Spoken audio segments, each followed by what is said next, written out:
Here. We're recording. All right, 3, 2, 1. Welcome back to another episode of AT Talks. This is topic 7. This is our plan for returning to sports. And we got a whole bunch of awesome athletic trainers with us today. So who wants to start talking about, just quickly introduce yourself, what state you're in, your setting, and what the current plan is. Anybody can go. Anybody with a plan. I'll jump in. I'm new here. I haven't done this before. My name is Joey Tamburo. I'm the head athletic trainer in a Division II institution in North Carolina, UNC Pembroke. We're a sister school to Chapel Hill. We've got 15 varsity sports, including football and wrestling. So we're a pretty big athletic department, about 450 athletes, about 8,000 kids on campus. I've been tasked with our re-socialization plan for athletics, and we've formed a COVID action team in the last few weeks. Our plan really right now, I mean, the crux of it is just mitigating risk, trying to limit as much exposure, whatever that might look like. What we've talked about, we've talked about some things as serious as doing temperature checks on every single person every single day for the first 2 weeks back on campus. And we've talked about things as relaxed as just, upping our cleaning protocols. Obviously, you have to up the disinfectant game. One of our biggest things that we've noticed, I don't know, I guess I'll figure out what settings you guys are in, is just trying to get enough PPE to get back to work. We're looking at probably, at least for the first couple of weeks back on campus, and we've already moved our start date up, actually. We're one of the institutions in North Carolina. We're actually going to start school about 3 weeks earlier than we usually would. The logic there being that they're trying to beat flu season. So we'll be done with our semester before Thanksgiving even gets here. So that way we won't have, if there is a spike in COVID cases, we won't have a crossover where we're dealing with maybe something that's actually the flu and COVID simultaneously. So for us, the first couple of weeks, we're talking about all the staff wearing masks and gloves anytime you're with an athlete, anytime you're doing any kind of evaluation, treatment, anything that you might have to have your hands on somebody, and trying to get our hands on that much PPE right now is posing a pretty significant issue for us, especially with the masks. Gloves, we kind of have stockpiled forever. If you can get a bunch of boxes of large or XL gloves, it might be comfortable for somebody with smaller hands, but you can still use them. But the mask is really posing an issue for us. And also with us, our state, we're in phase 2 in North Carolina right now, which doesn't look like much. We've been at home since the second week in March. So even right now, we're putting together this pretty robust plan where we're going to limit the number of athletes who are going to be in the training room, in our weight rooms. We're going to limit the number of athletes that can be in the locker rooms together. But then we're also going to get new guidance from our state tomorrow, and then we're going to get new guidance from the UNC school system on the 15th this month. So even what we have in plan now, the word is tentative, and we just continue to adapt to whatever happens here. So I don't know if anybody's had to put together any plans, or if anybody has anything they feel really strongly about, like, we need to make sure we're doing this, we need to make sure we're doing that. That's what a lot of the ATs in our region, where we have AT committees within the conferences, and that's typically what we all talk about. It's just kind of something you feel real strong that we should all be doing, or is there something you feel real strong that maybe like we shouldn't be even bothering? You know what I mean? I don't know if anybody has any follow-up to that. I'm just kind of running off now. What is your projected day 1 return? The date? You mean for a school? For your sports. So August 5th, and right now that's another thing we're still waiting to hear from the NCAA championship committees. Technically, if our first day of school will be August 5th, that means football can start 10 days before that, and all other fall sports can start. So you're not having any athletes on campus before that? No, right now, not at all. As of right now, we're still limited to 10 people. Our gatherings are limited to 10 people at a time right now anyway. So okay. For us to have anybody back on campus, and they haven't. Our campus also hasn't come up with enough of a cleaning and disinfecting protocol to allow anybody to be back yet anyways. They've kind of shut off everything here. NCAA is allowing some student athletes to work out, but as far as our campus goes, we're not having anybody back until whenever NCAA says that first day is going to be. Now, is anybody in here expecting athletes to come back either in June or July? All right, Todd. What setting are you in? Yeah, so my name's Todd. I'm in Ohio. I'm a secondary school athletic trainer. Um, Ohio, admittedly, has been very, very progressive. I think on putting in procedures, putting in guidelines for us to follow. The NFHS did a good job of coming out pretty early with things, and the OHSAA was like right behind them on that. We were given the green light to start sports this past Tuesday, but again, we had to have everything, like certain guidelines set in place before you start. So I don't think anybody actually started this past Tuesday unless they, probably weren't following some rules. Our start date is slated for June 8th. We were, and I think I tweeted about it. I feel very fortunate to be at a school where everybody's kind of on the same page. We met on Tuesday, the day that we were allowed to start sports. We met with the superintendent, AD, principal, and all the coaches of the teams that were going to be participating in summer workouts. And I'm still pretty new at the school. I was hired after 2-a-days started, or after 2 days were done, and then all spring we missed basically. So I'm still relatively new, but I came into the meeting not aggressive, but I was like, hey, I've been working at the hospital with the screening shift. I've kind of been in charge of the night shift screening, and I've seen these things. I think these certain things could work super well. So I kind of detailed out a standard operating procedures for screening, because for Ohio, every person who comes into the facility has to be screened, temperature checks, the screening questions, all that before they can even step into the premises. So I kind of took the role on that, just said, hey, if everybody agrees to have your training sessions between 8 a.m. and 1 p.m., I will be there the whole time and take care of all the screening. Like, the coaches don't have to worry about it. Don't have to worry about the paperwork, because we have to turn it into the county. And if anything were to come about, if there was an outbreak or anything, we would have to make sure that we can document that. So I think they appreciated that they don't have to worry about that. That I'm taking the lead on that, which I'm fine with, because I've been doing it at the hospital for the past 8-10 weeks. But our guidelines they're pretty strict in terms of, like I said, the screening, and then the limitation on numbers too. So it's 10 for phase 1. It's 10 people total, whether you're inside or outside, and that includes coaches. So I think our coaches agreed to like pods of eight athletes and 2 coaches. And then I think that increases in phase 2.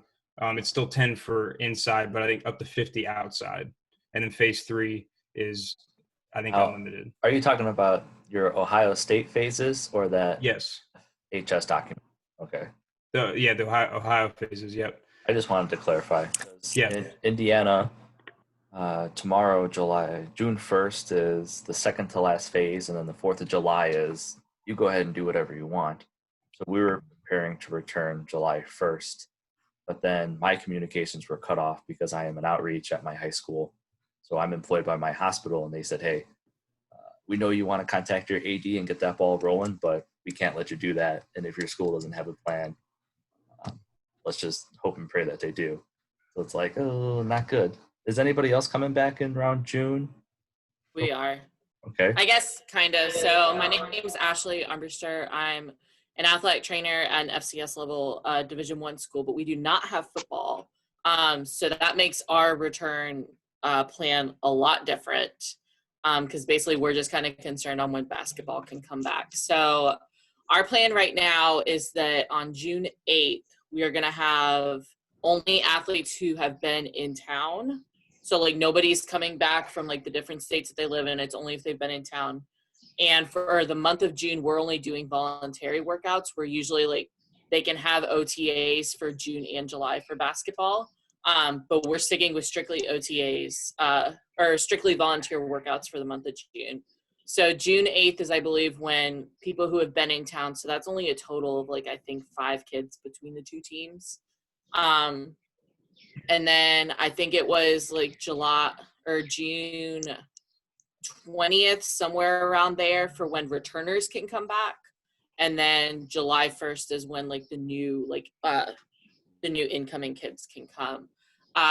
We've ordered all the PPE. Our screening process at the moment, We're still in discussion with our team physician on whether we can actually order COVID testing for basketball as they're returning.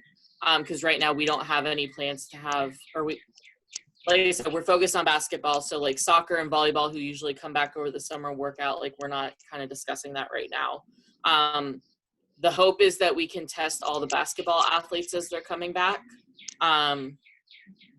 We're still not sure about that. We're hoping to know something in the next few days from our team physician about that. And then anyone who walks into so we're not doing any sort of like temperature screening for staff, but we are doing temperature screening for students. We're planning on having them fill out some sort of online questionnaire, probably through like Qualtrics or something in the morning to like report any symptoms that they have. And then when they enter the facility, they have to have their temperature checked, and then they need to wash their hands as soon as they enter the facility. Like we're not even letting like hand sanitizer be an option. Like they have to wash their hands. And then we're limiting our capacity in our athletic training rooms to 25% for the time being. So for our larger athletic training room, it would be 6 student athletes plus the athletic trainers. And then for our smaller ones, like we have one that's like the size of a small high school athletic training room. So like only 2 student athletes can be in there at a time with the 2 staff. So there's still a lot of discussion because similar to Joey, like we're under the Texas A&M like system. So I know that Texas A&M College Station just announced that they're bringing back their students to start fall semester a week early, and then they're going to be finishing classes before Thanksgiving, and then doing all online exams after Thanksgiving. But we're not sure how that's going to affect, like if the other 10 flagship or the other 10 universities in that system are going to do that too. Because I think College Station just announced that on like Thursday or Friday. So it's interesting, like being under a flagship university, like a Power 5 that has all the resources, and then trying to figure out like how that applies to our level. And especially because we don't have football. So then like our priorities are just like in a different manner. Like we don't have to worry about bringing 150 football kids back at once. Actually, did you say you guys were Division I though? Yes. That's our other issue in North Carolina too, is with the UNC school system. We're also Division II, so where they set their level, it's still not even the same for us, even though, you know, they're setting all these precedents for, you know, Division I kids can be back on campus, but our kids still can't be back. So that makes it even trickier. Yeah, so like I know that probably about half of the Texas A&M schools are Division I. Like we're in the Southland, so we're in like very lower Division I. But we do have a couple D2 schools, and maybe even a D3 school. I'm not exactly sure.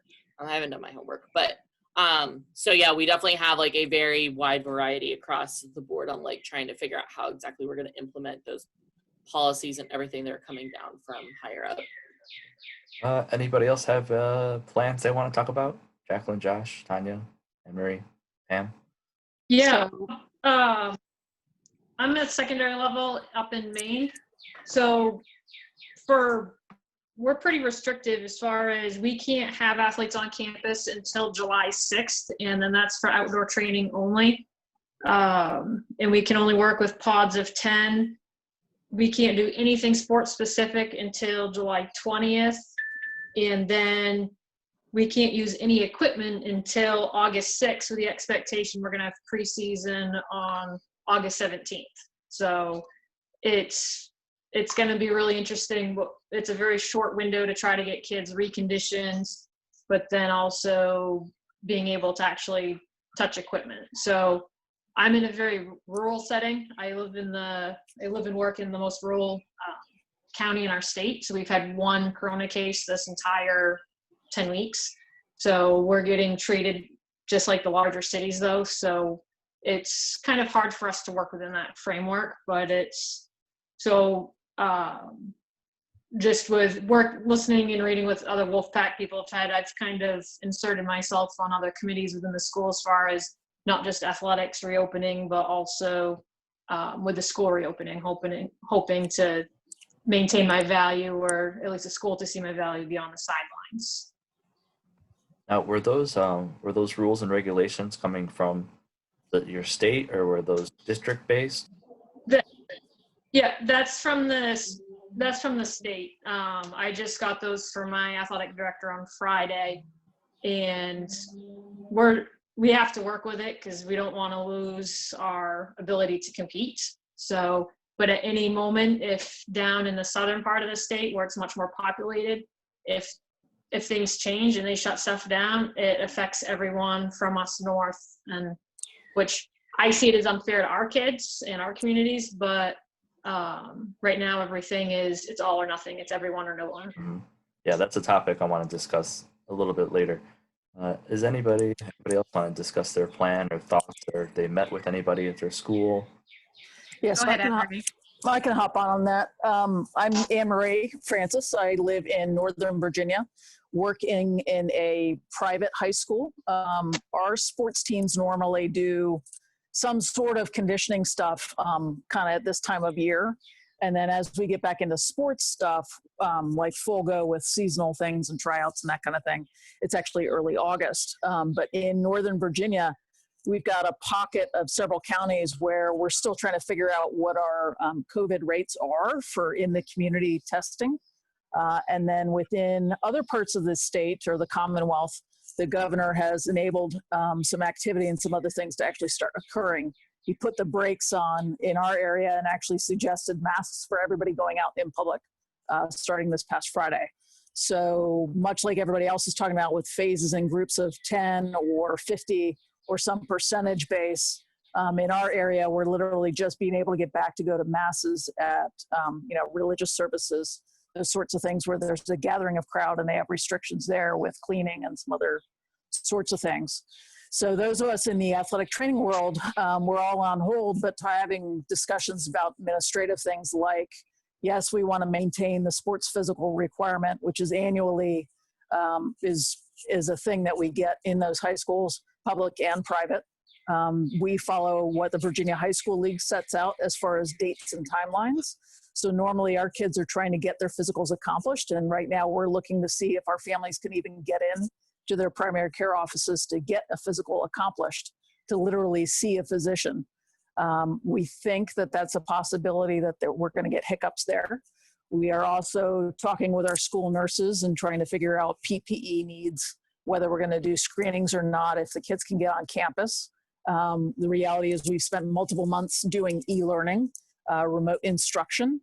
And so generally speaking, at our high school, we are operating under the premise that you can't have kids on campus until you can actually have those gathering methods.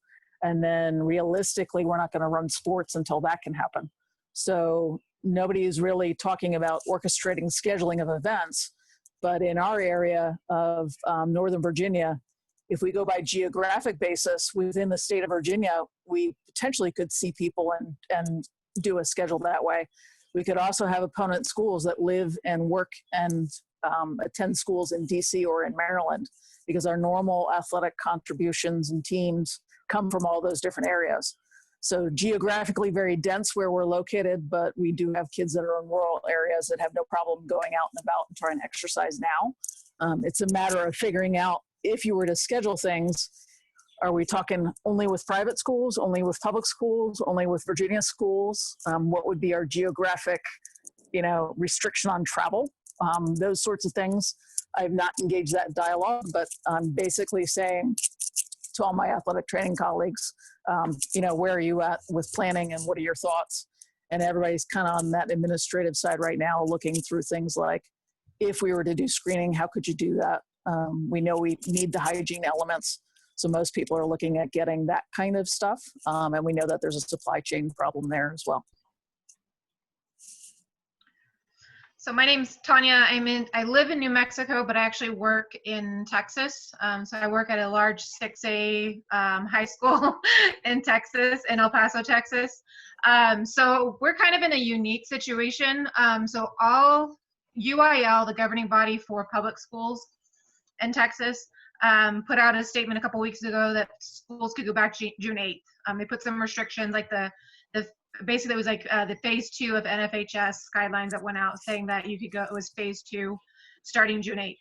Well, out in West Texas, in El Paso, so our COVID hit and rates are about 2 weeks behind San Antonio, Dallas, some of the larger metropolitan areas that you hear about when you hear about Texas.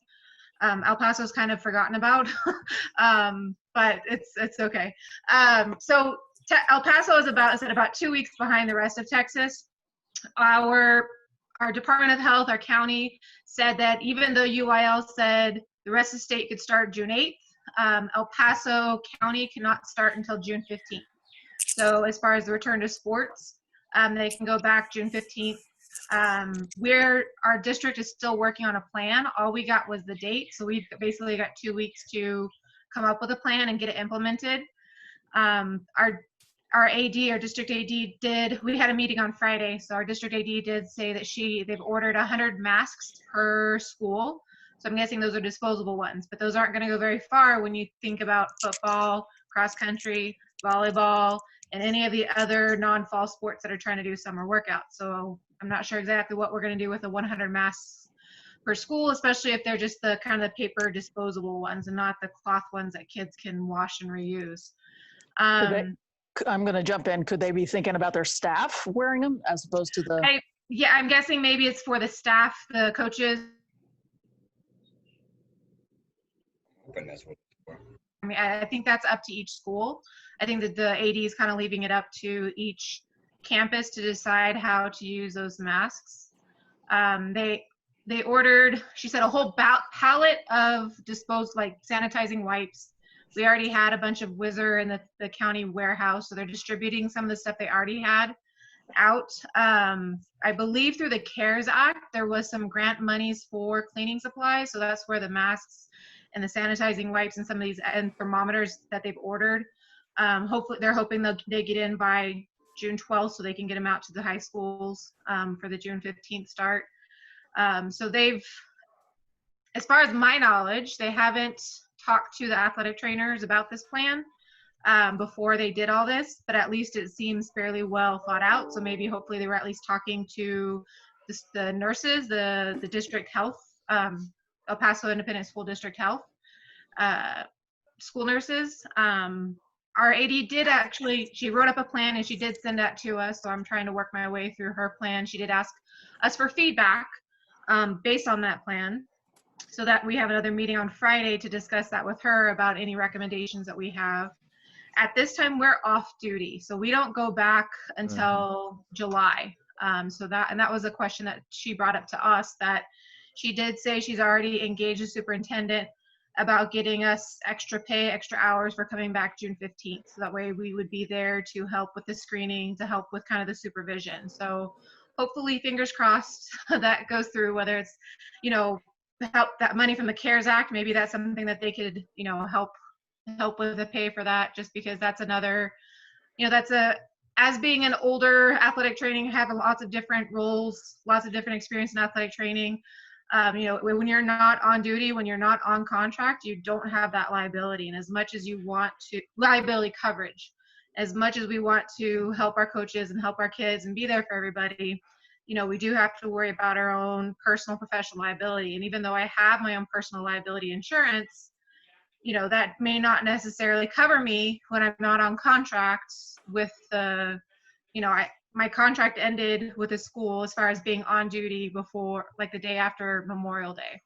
So if I were to step on foot on campus, I don't necessarily have the liability coverage from the school district to cover me, and because I'm not on duty with the school district, my personal liability insurance may not pick up and cover me. So that's something that I'm appreciative that our district AD has already engaged that conversation about those who are willing and able to come back June 15th to help with the screening process.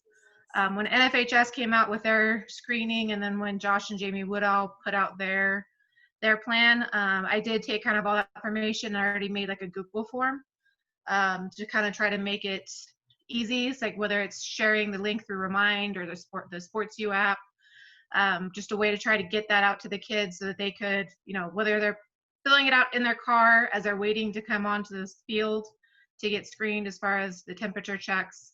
I was just trying to find any type of technology that would kind of help expedite that process. And said with the Google form, you'd have the time and date stamp that they filled it out. So we know Johnny and Sue were on the field with volleyball and cross country, and somebody else tested positive or got sick. We know that these are the kids that were on the field at the same date and time as this one person that tested positive. So we would know to contact those individuals and their families and say, hey, somebody in your group has tested positive, so now we need you to get tested and isolate until, you either have a negative test or we've hit that 14-day quarantine. So still kind of up in the air, but we've got 2 weeks to kind of get it figured out too.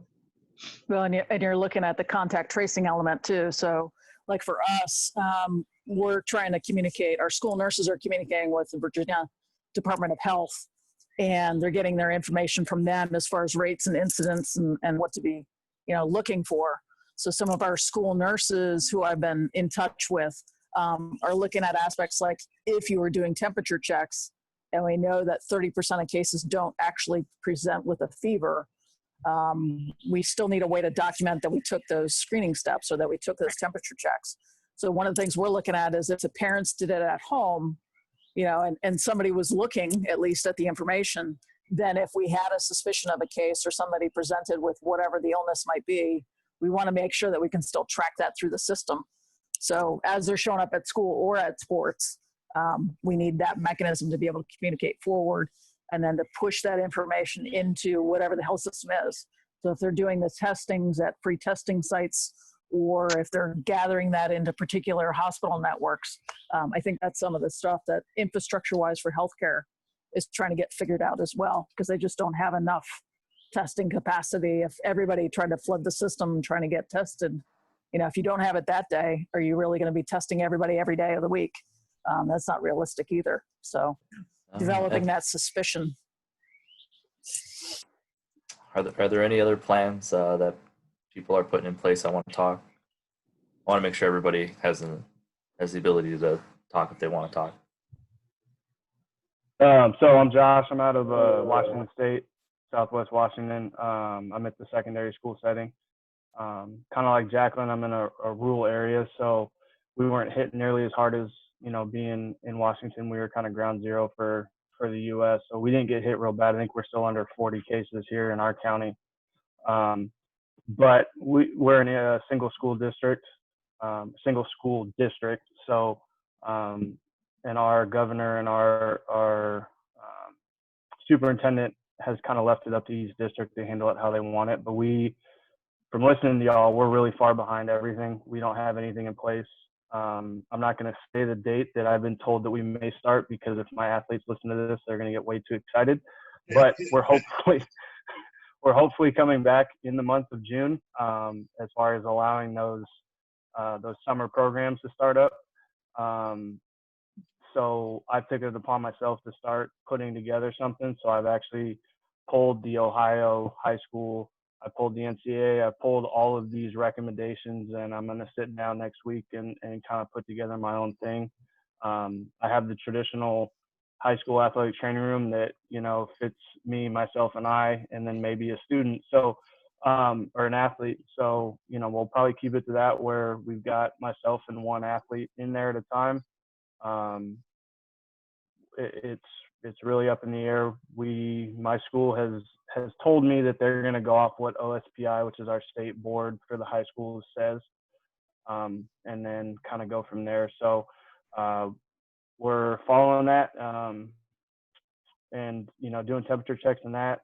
In my opinion, they talked about doing it before sports, but I see that as pointless. Kids spend 6 hours, 7 hours in high school. There's no point in checking them right before sports. If they've been in school all day, they're SOL anyway, so it doesn't really matter at that point. But I've taken some time to talk with the athletic trainers in my conference, and we've started to gather ideas and see, how we're going to handle certain situations and things like that. So we're kind of, I wouldn't say we're behind the ball. We're not at all, but definitely it sounds like some of y'all are much have those plans set in more than we do. So we'll see what happens in the next couple of weeks. We're in phase 2 here in our county. We kind of are allowed, if we go out, we're supposed to wear a mask. It's not enforceable by law, but they said it's mandatory, which doesn't make any sense to me. I don't know. So we're supposed to wear masks if we go out. We're still under the 10 folks, in a setting, phase 3 is when we can get to 50, and I think that's only outdoor. I think indoor is still different. So, but we'll see what happens in the next couple of weeks, see what numbers say.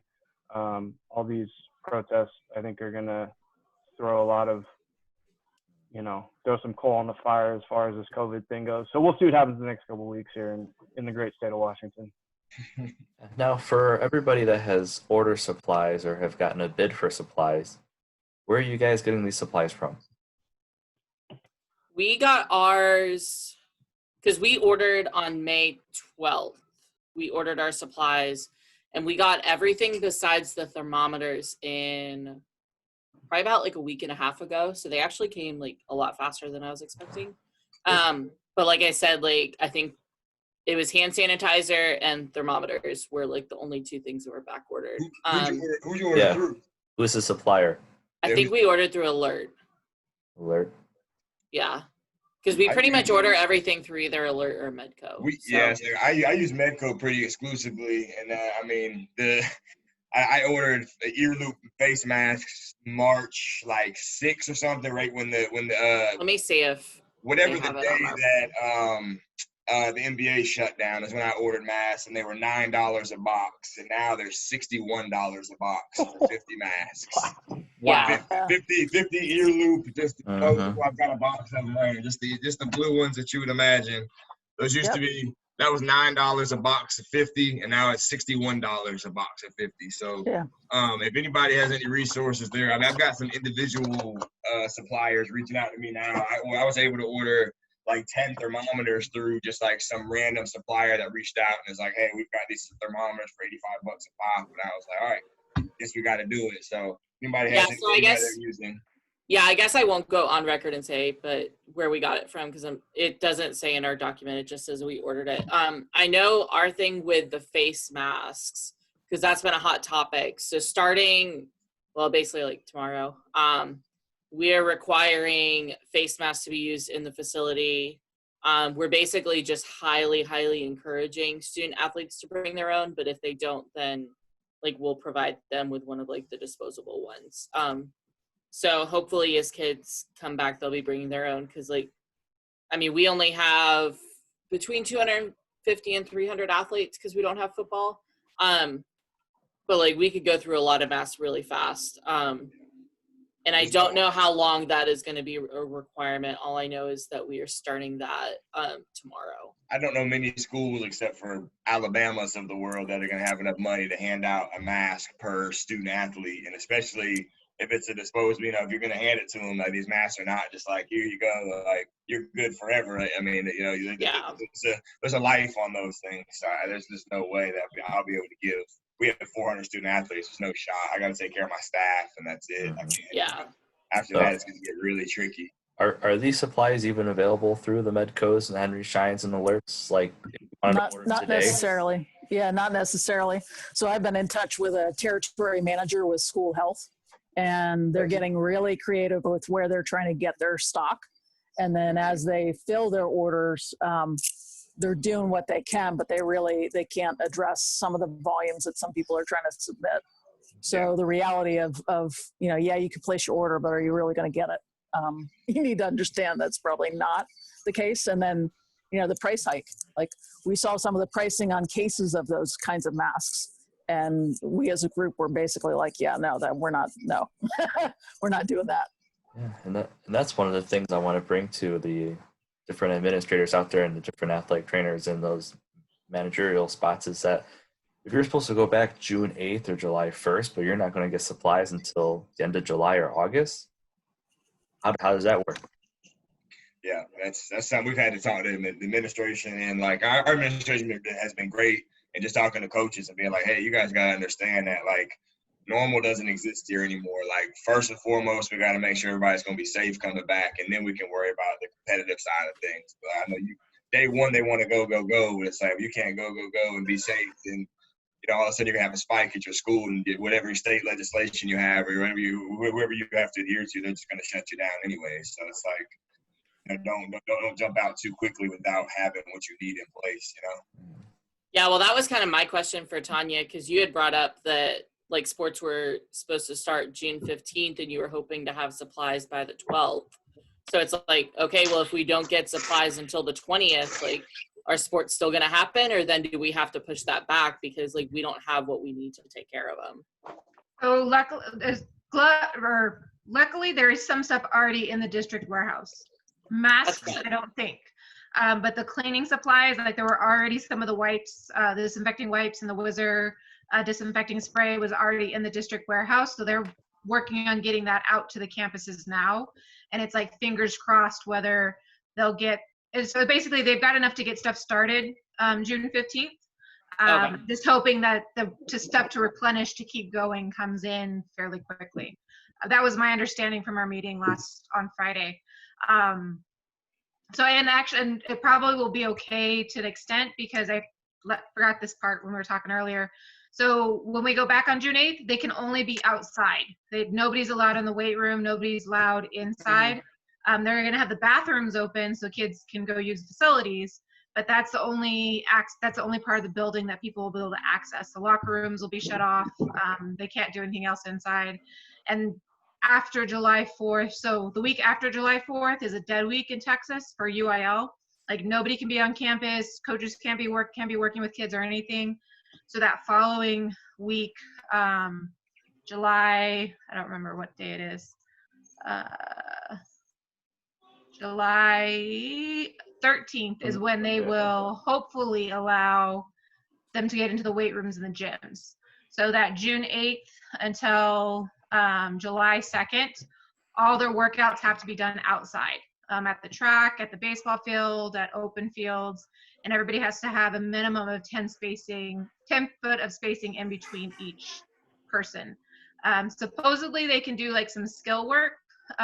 They can do like some, like, football can run routes, soccer could potentially pass balls, that kind of stuff.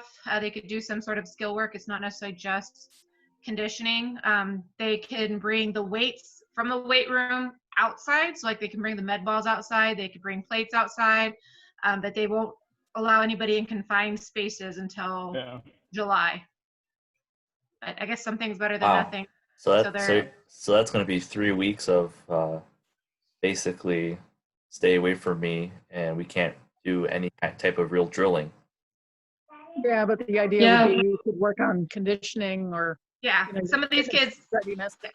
So I've done some virtual consults with some of my kids, and their form is horrible. So the fact that we could get them on campus and maybe work on their squat form before we put them in a rack, I think is invaluable.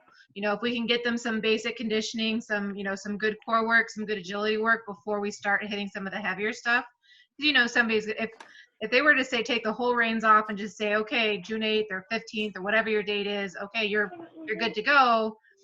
In Texas and along the Southern Belt, Arizona, you'd have kids dropping like flies. At least this way, it's kind of a little bit of a graduated return. Yeah, they can't go in the weight room, but at least we can get some good technique, make sure that we're honing in on technique. We can get some load on them by using some weights, some medicine balls, but we don't have to push it by trying to have them do their max that they did back in January, trying to get that on them. Now, who runs your fitness facility?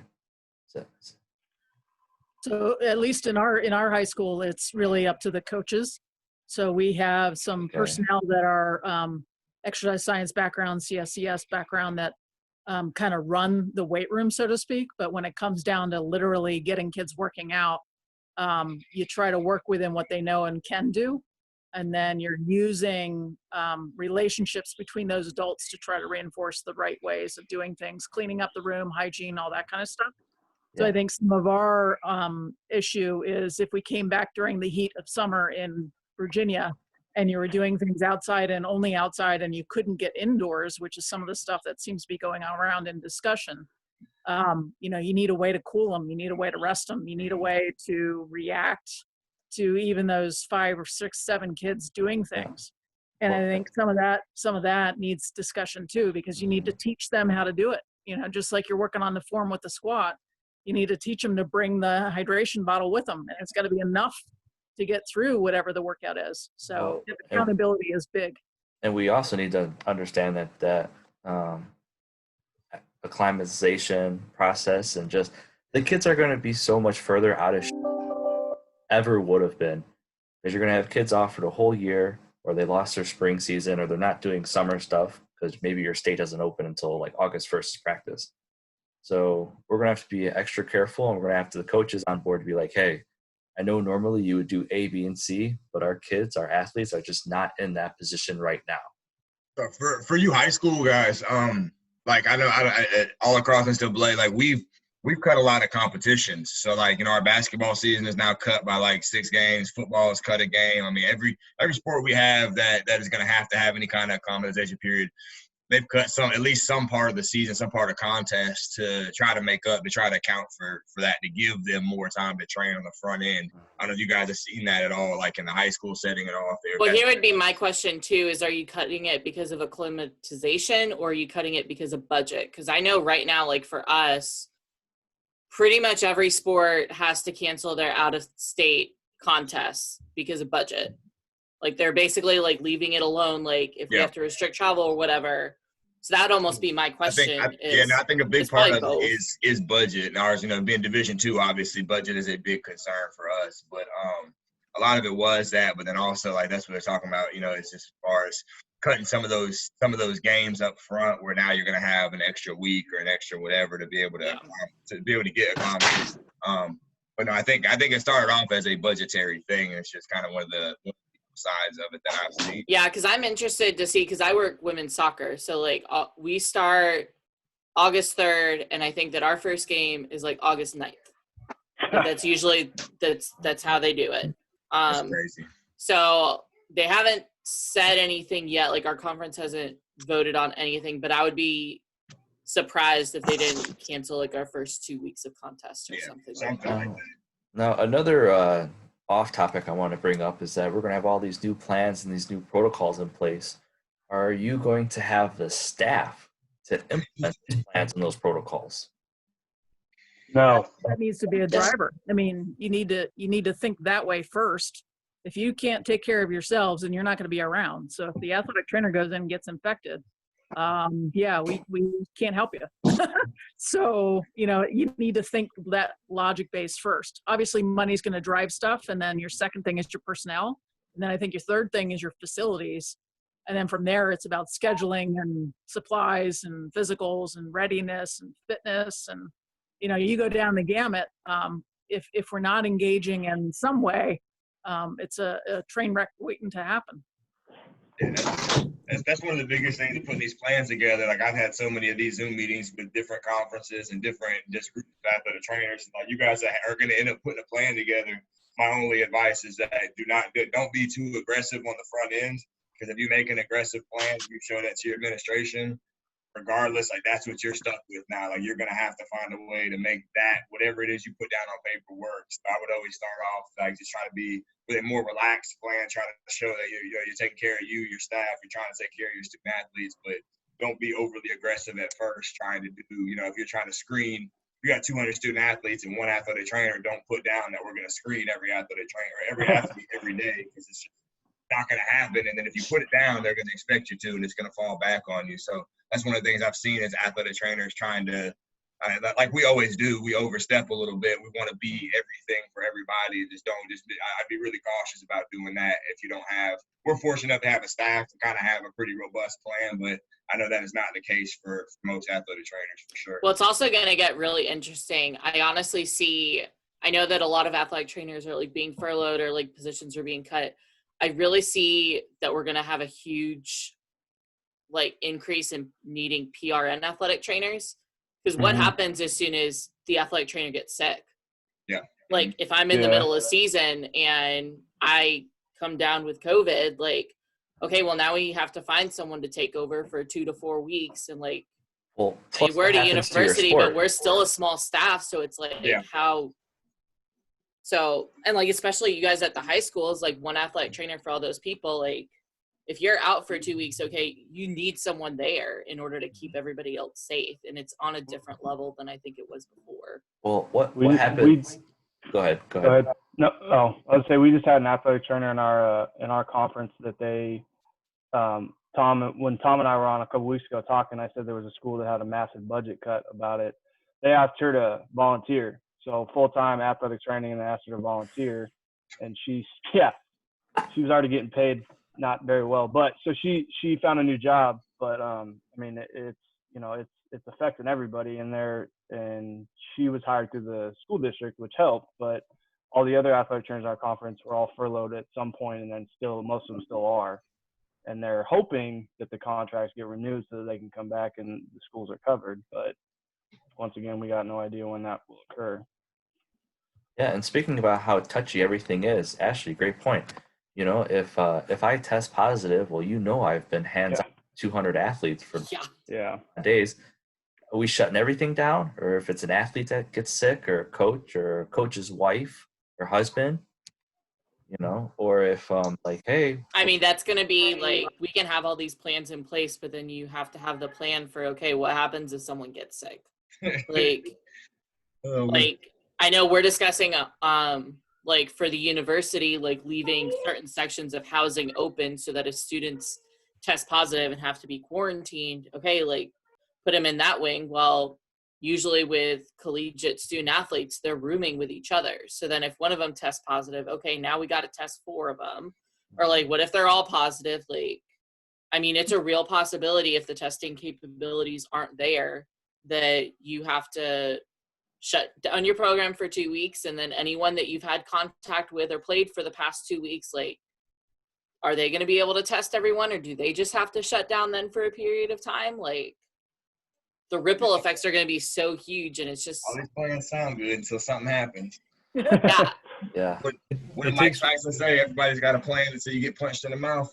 Yep. It takes one person for everything to get shut down.